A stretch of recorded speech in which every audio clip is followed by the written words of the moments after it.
Yeah, hi. Today I'll be talking about multi-threading in graphical user interface in C Sharp. So I have divided this form into three zones.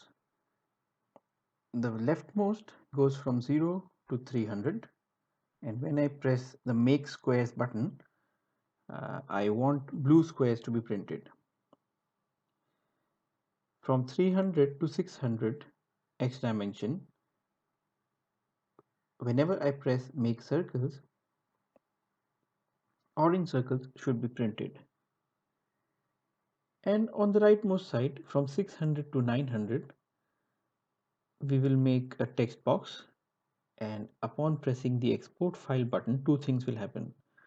Number one, you will be printing squares of numbers from say 1 to 10,000, and a progress bar will track the export of the same text into a file. Now when I say multi-threading, all these three things, or four things in fact, the blue squares, the orange circles, and writing onto a text box and exporting the file will happen at the same time. Before we exploit multi-threading, I want you to have a look at this graphic, and this graphic actually shows you the advantages of a multi-threaded program. Suppose I have four people working for me. Somebody cleans the windows, somebody is a lawnmower, somebody is cleaning the floor, and someone is a cook or a chef. And one of them is absent.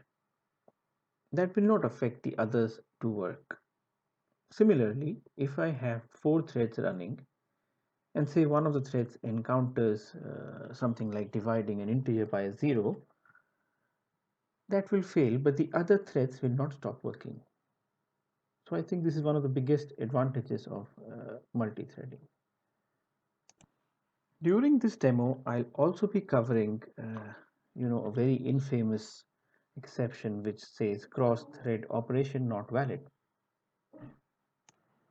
So we will see how to deal with the cross-thread operation not valid exception. If you see on the left, I have pasted all the common controls from the IDE.